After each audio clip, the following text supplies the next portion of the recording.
906 Outdoors is brought to you by Cooking Wild Seasonings. Make it fresh, make it yours. For years I've been threatening to learn how to fly fish. I just never found the time. If that sounds like you, stick around. We'll be hitting the river with fly fisherman Arlen Son and Ken Huven for some lessons. You want that fly to land on that water is natural, is what a normal fly would do on that water. That comes in the material you have. 9 million acres of forest, 1,700 miles of continuous shoreline, 4,300 lakes, 12,000 miles of streams, more than 300 waterfalls, 15 counties, 2 time zones, and 1 area code. Welcome to the Upper Peninsula. Welcome to 906 Outdoors.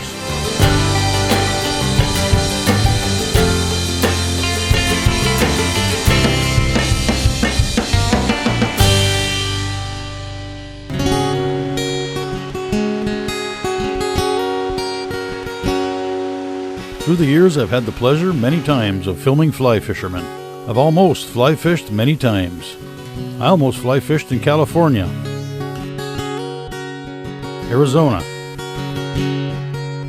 came really close in Colorado, and Wisconsin. And of course, I've almost fly fished here in the Upper Peninsula. I've been close enough that I could almost feel the bend in the rod. Whoa! I could almost feel the adrenaline and the satisfaction and the peacefulness of it all.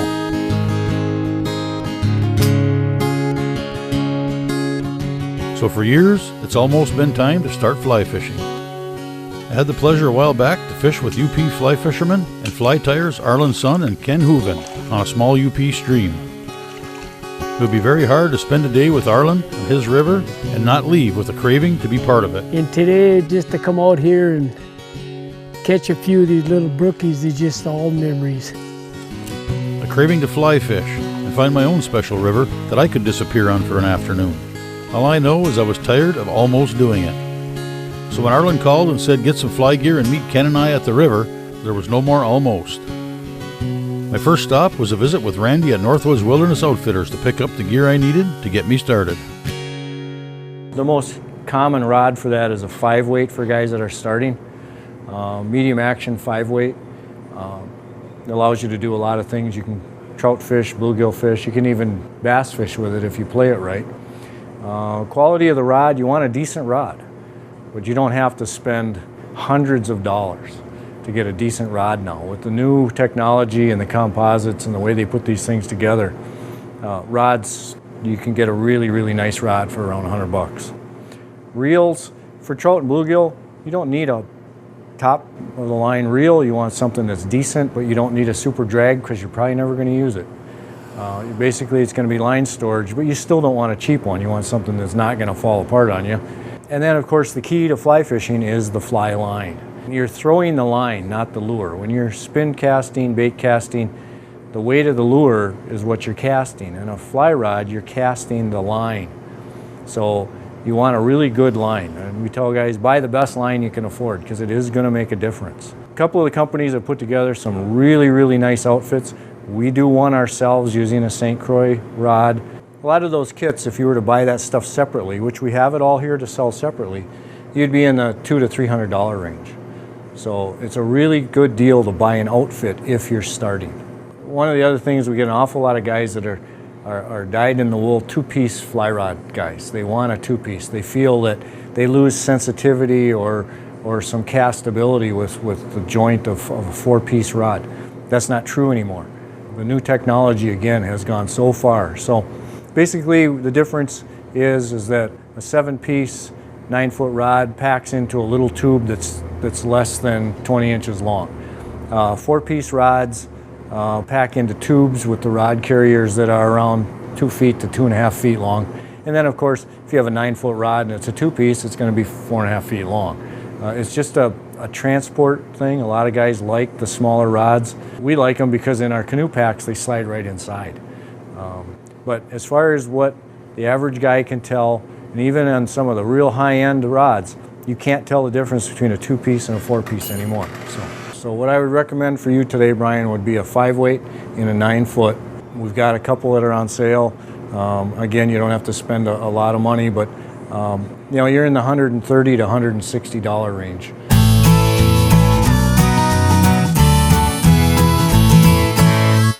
Today's show is brought to you in part by Rapid River Knife Works, home of Michigan's largest custom knife factory showroom. A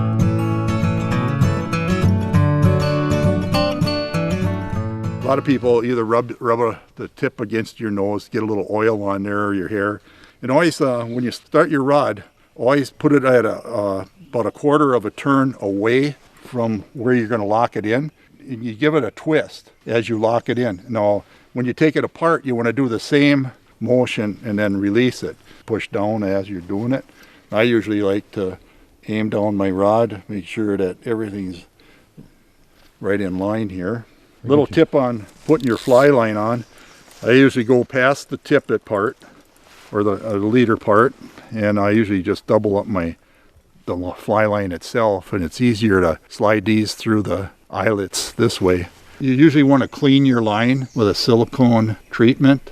You don't have to do it every time, but if you're in dirtier water, it pays to clean your fly line. Keeps it in good shape and from cracking. And you can buy it in a squirt bottle, or they come in little pad. It's basically a little pad, and it has silicone impregnated.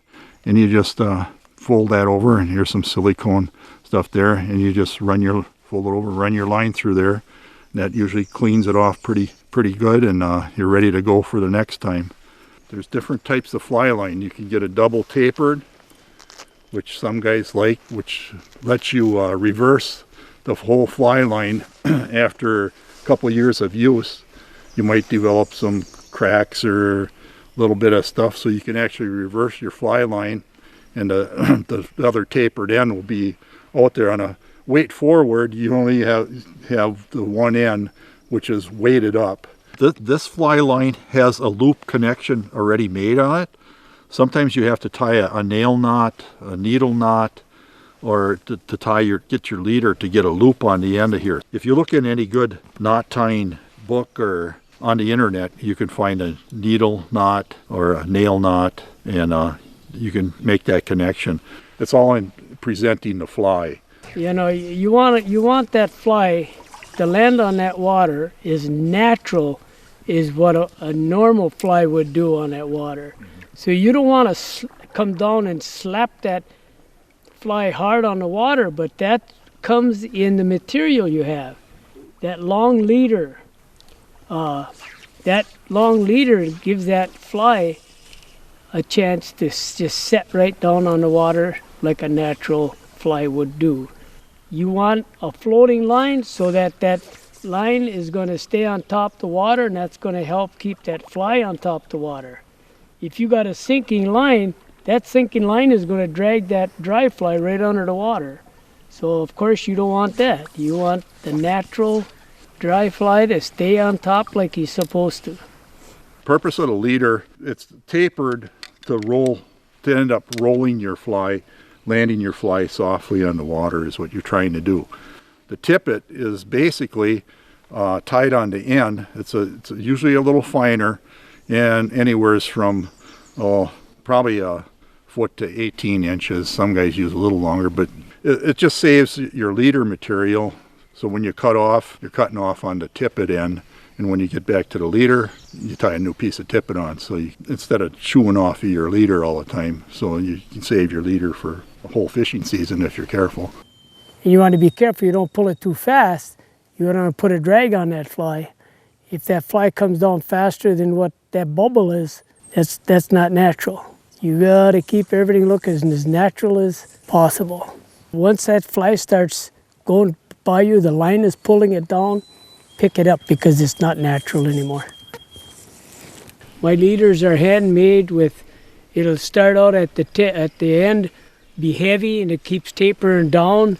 It'll go from like a 20 to a 10 to 15 to a 5, and then tie on a 30-inch, probably 4X.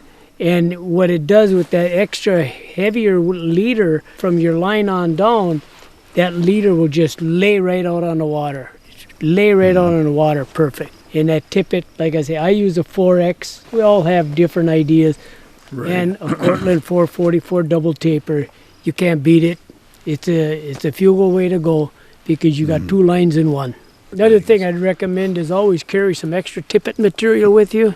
Right. In case your tippet breaks off, get it hung up in a tree or whatever.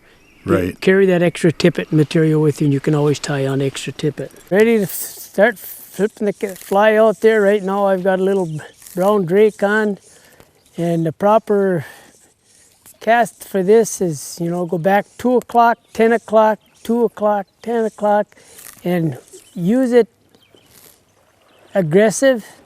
Really snap it out there. Bring it a fly up off the water. You can just make a little loop. Get that fly floating as natural as possible.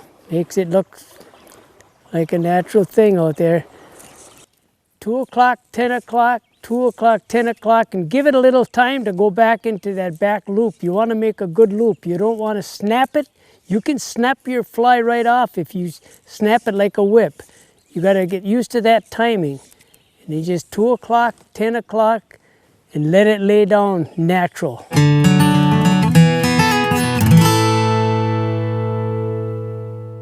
.906 Outdoors is brought to you by Race Driven, your source for premier power sports products.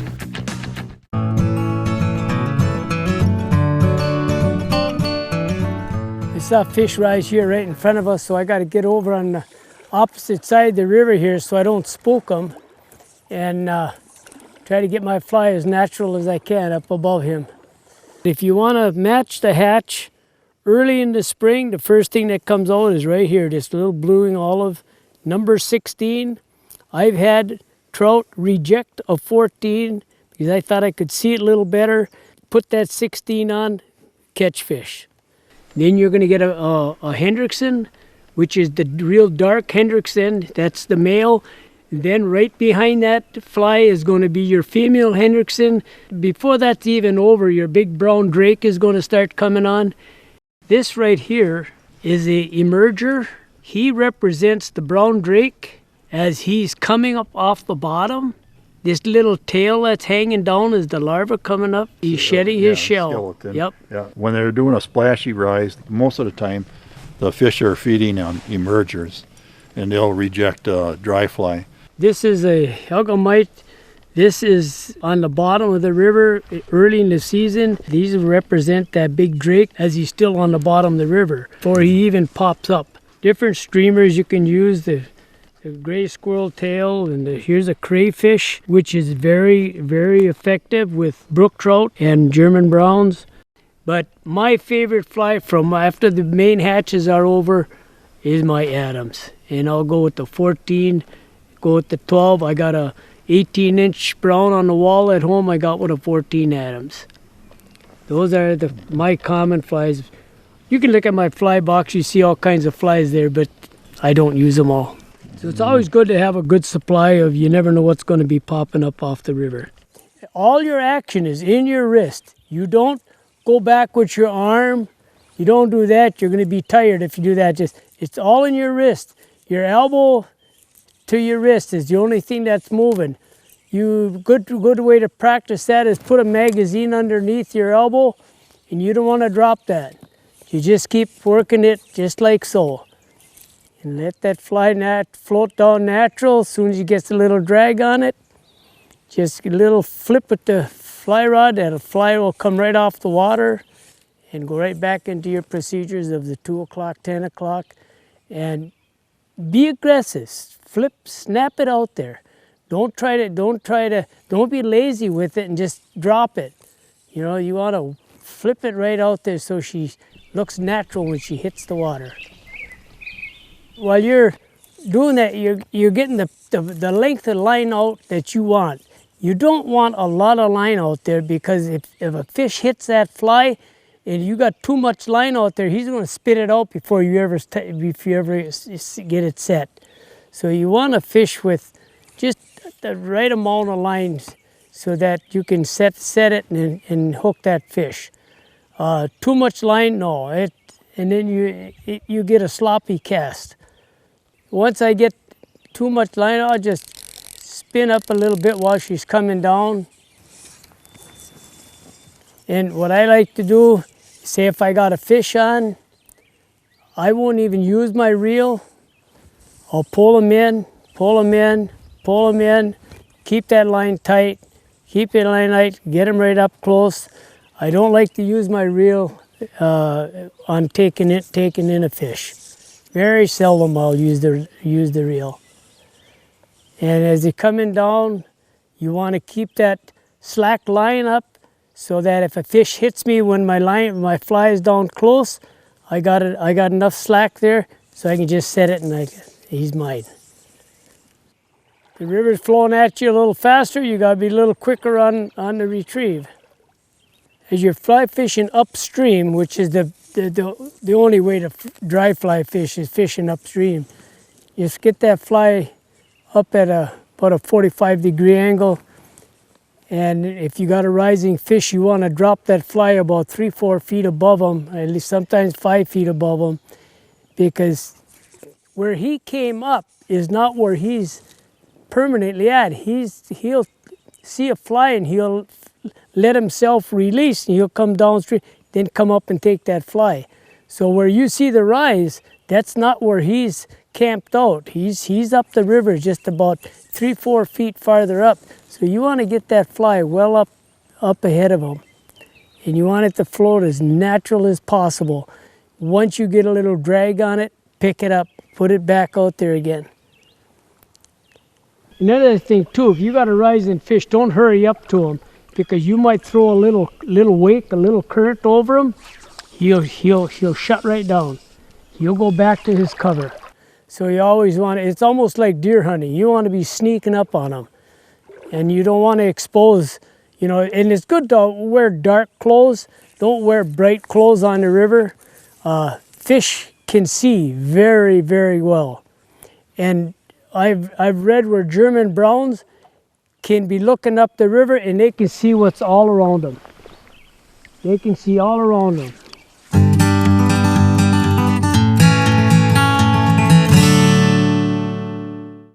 .906 Outdoors is brought to you in part by Blades Bait and Tackle, your hardwater connection to Little Beatty Knock.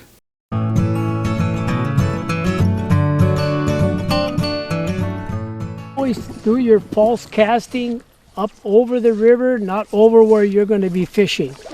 You false cast over a rising fish, he's going to go down. He's going to take cover. So dry your fly off with a false cast up the river, away from that hole, away from that rising fish. All the predators for fish are above them. So anything doesn't look natural to them, they'll go to cover. I had a pool one time with a lot of fish rising, and around the corner come a bald eagle. They never did start up again that afternoon.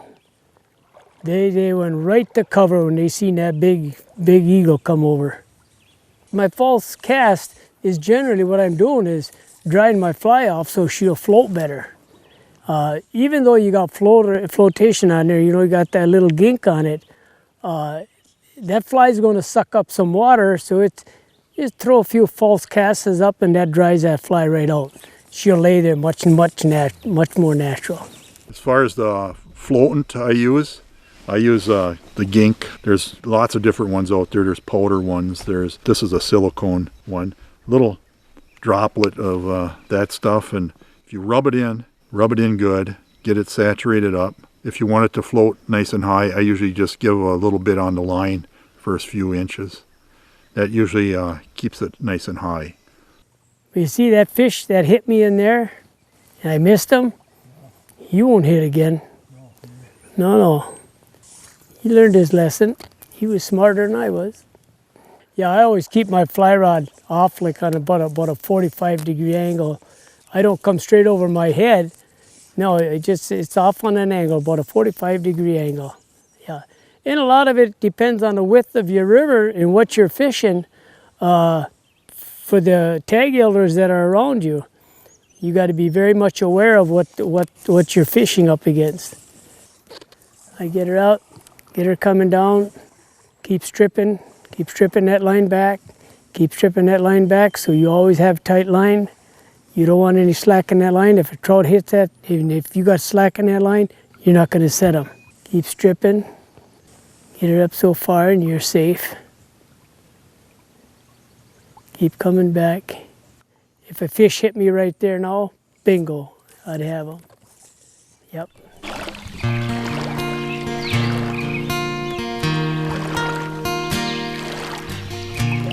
Since I retired and moved back home and spending a lot of time on the river, I've educated myself, and the fish will educate you as well. But yeah, the more you fish, it's like anything, you know. You learn the fundamentals of how the fish act, how they feed, when they feed, and what they're feeding on. You know, a lot of it is what they're feeding on. Like when you got your dominant hatches, you've got to have that fly that they're feeding on. It's just like you walking into a restaurant. You're going to look for the plate that you want. You're not going to take something that you don't like. With a trout, it's the hatch, it's the fly that's on the water, and that's the one they're going to eat. Well, we didn't catch any fish, but as I suspected, it didn't matter. I was here to learn a bit about fly fishing, to experience it for myself, to see if it is indeed what all I've described it to be. So what's my take on fly fishing now? Well, at the end of the day, we'd caught no fish. Arlen and Ken were back at the truck, and there I was, standing in the middle of a quiet stretch of river with a fly rod, dying to throw just one more cast. I was already planning my next day of fly fishing. Today I almost caught a fish, and that's just fine by me.